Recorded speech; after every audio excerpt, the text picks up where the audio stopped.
컴퓨터나 스마트폰 게임에 중독된 사람들의 뇌를 조사해봤더니 게임을 안 하고 그냥 쉬고 있을 때에도 뇌가 끊임없이 활동한다는 사실이 드러났습니다. 인터넷에 중독된 청소년은 웬만한 자극에는 반응도 하지 않는 것이 실험에서 확인됐습니다. 이런 게 반복되면 기억력과 판단력, 집중력을 관장하는 뇌 전두엽의 기능이 약해질 수 있습니다. 왜 사람들은 금연에 실패할까요? 흡연이 몸에 해롭다는 사실을 몰라서일까요? 아마 몰라서 못한 것이 아니라 알면서도 안 되었겠죠. 게임 중독도 마찬가지입니다. 왜 많은 사람들이 게임 중독의 위험성을 잘 알면서도 게임에 빠져들 수밖에 없을까요?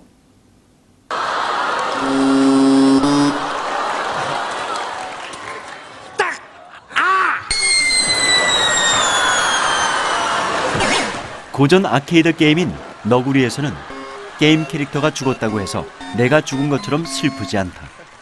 테트리스 역시 벽돌 쌓기에 실패했다고 내가 죽지 않는다.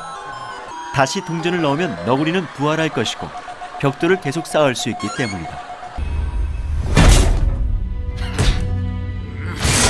하지만 던전 앤 파이터나 리그 오브 레전드와 같은 MMORPG는 다르다. 게임 속 이야기는 나의 삶이고 캐릭터는 나의 분신이다. 게임 캐릭터의 사망은 곧 게임에 몰입한 사람의 사망이다.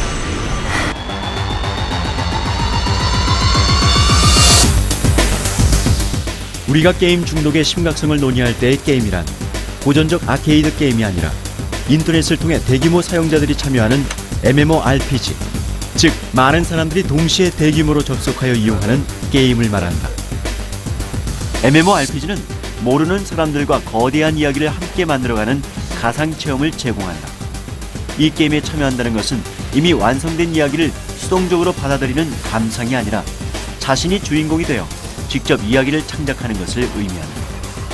많은 초등학생들까지 MMORPG에 몰입하는 까닭도 자기가 주인공이 되어 이야기를 만드는 즐거움 때문이다. 테란이 코프룰루 구역을 들쑤시고 다닌 것도 벌써 수세기가 흘러 여기 처음 불시착한 우리 조상은 맨손으로 어떻게든 살아남아야 했지.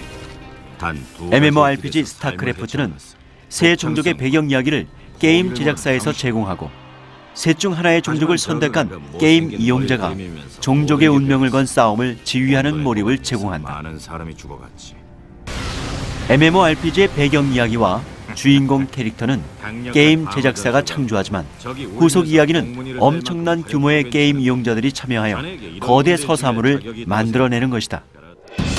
혐오스러운 장면을 동원한 금연 캠페인 활동이 흡연율을 감소시키는 데 한계가 있었듯이 게임 중독은 마약과 같으니 자제하자는 캠페인 활동을 한다고 해서 게임 중독 현상을 줄일 수는 없다. 인천대학교 국어교육과 김평원 교수는 MMORPG 던전 앤 파이터에 중독된 학생들을 대상으로 게임 중독 치료는 물론 언어 능력 향상을 도모할 수 있는 프로그램을 개발하고 그 효과를 밝힌 논문을 영국 교육공학 저널에 게재하였다.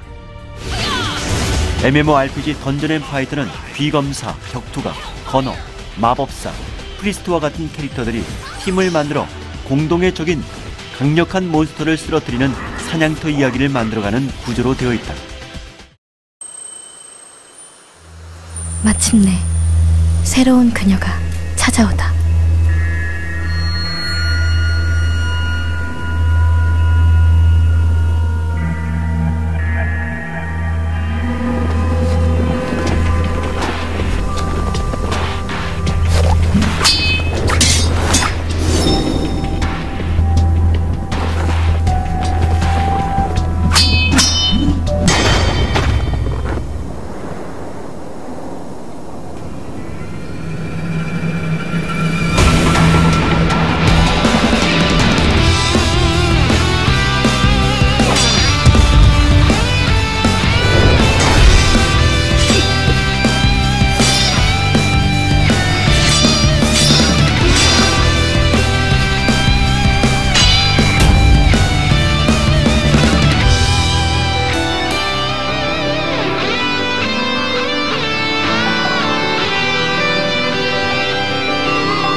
차원이 다른 그녀, 나이트, 던전 앤 파이터.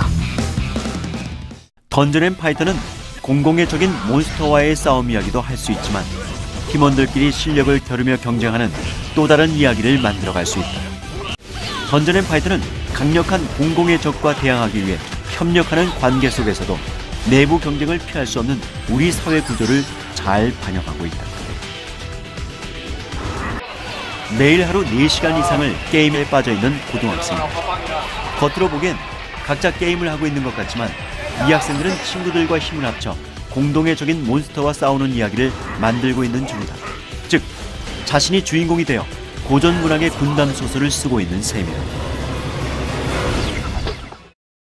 게임 속 캐릭터가 만들어가는 이야기.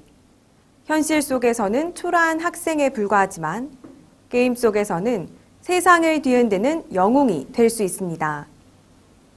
게임 속 캐릭터를 현실에 부활시키고자 하는 열망은 코스프레로 이어집니다.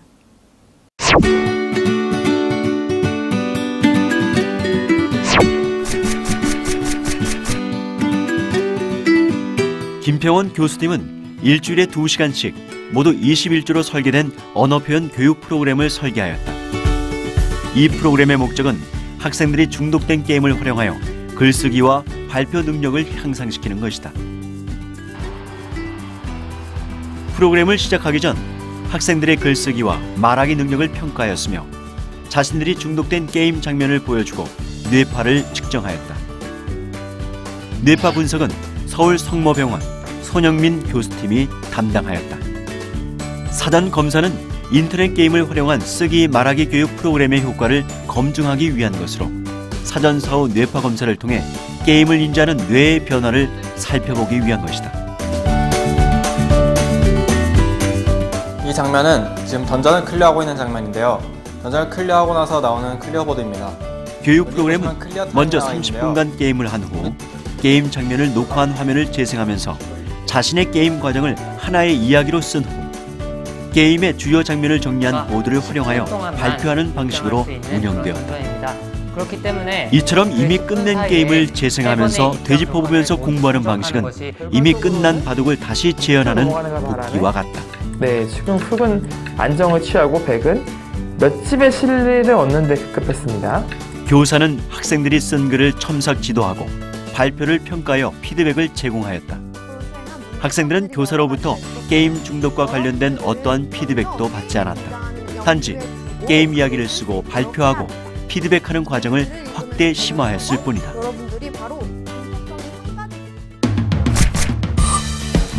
학생들은 먼저 게임의 배경서사를 쓰고 발표하는 것을 시작으로 12주 동안 자신이 중독된 게임 장면을 요약 설명하는 기초 단계를 거치게 된다. 고급 단계에서는 게임 장면과 관련된 자기의 생각을 발표하고 비평하는 심화 단계로 발전하게 된다. 이 단계에 이르면 게임 중계 방송의 해설과와 같은 수준에 이르게 된다. 21주 후 학생들의 글쓰기 및 발표 능력은 얼마나 향상되었을까? 학생의 발표 능력을 10개 척도로 평가한 결과 내용 조직 능력과 유창성이 크게 향상되었다. 자신에게 익숙한 내용을 발표하면서 자신의 발표 능력을 점검하고 교사의 피드백을 통해 그 능력이 향상된 것이다. 학생의 글쓰기 능력을 10개 척도로 평가한 결과 게임 장면을 이야기로 쓰고 고쳐 쓰는 활동을 통해 과제 이해 및 분석력과 응집력 있는 내용을 구성하는 능력이 크게 발전하였다. 자신이 직접 만들어낸 이야기를 글로 쓰고 수정하는 과정을 통해 쓰기 전략을 획득하면서 쓰기 능력이 발전한 것이다. 원래 이 프로그램은 게임 중독 치료 방법을 연구하기 위해서 시작한 것은 아닙니다. 학생들이 이미 중독된 게임을 글 쓰고 말하는 언어 표현 교육에 활용하자고 시작한 거죠. 그런데 프로그램에 참여했던 학생들의 게임 시간이 현저하게 줄게 되었습니다. 저희가 연구를 시작하기 전에 의도하지 않았던 효과를 본 거죠. 그렇다면 학생들의 두뇌는 어떻게 변화했을까? 카톨릭대학교 서울성모병원 신경과 손영민 교수팀은 김평원 교수의 실험군 학생들의 뇌파를 21주 간격으로 2번 측정하였다. 프로그램 시작 전후 뇌파 데이터를 로레타 프로그램을 통해 파악한 결과 게임을 활용한 언어 교육 프로그램을 시작하기 전 게임 중독 상태에서 활성화되었던 두뇌 영역이 21주 프로그램을 통해 유의하게 감소하였음을 알 수 있다. 이러한 현상은 게임에 익숙해져 두뇌 전두엽을 거의 활용하지 않았던 상태가 전두엽을 많이 사용하는 언어 표현 활동으로 전이되면서 게임 중독 치료에 긍정적인 영향을 준 것으로 해석할 수 있다. 국어교육학자가 중심이 된 이 연구는 후속 연구를 통해 정확한 메커니즘을 규명하는 일이 필요하지만 게임에 중독된 학생들을 대상으로 한 언어 표현 교육이 언어 표현 능력 향상은 물론 장기적으로 게임 중독 치료 면에서도 효과가 있음을 밝혔다는 점에서 의미가 있다. 학생들이 중독된 게임을 스스로 분석하게 한 후 이야기를 써보고 발표하는 활동은 학교에서는 물론 집에서도 부모와 함께 실천할 수 있습니다. 이러한 프로그램을 통해 게임 중독 치료는 물론 게임을 교육적으로 활용할 수 있는 가능성을 모색할 수 있을 것입니다.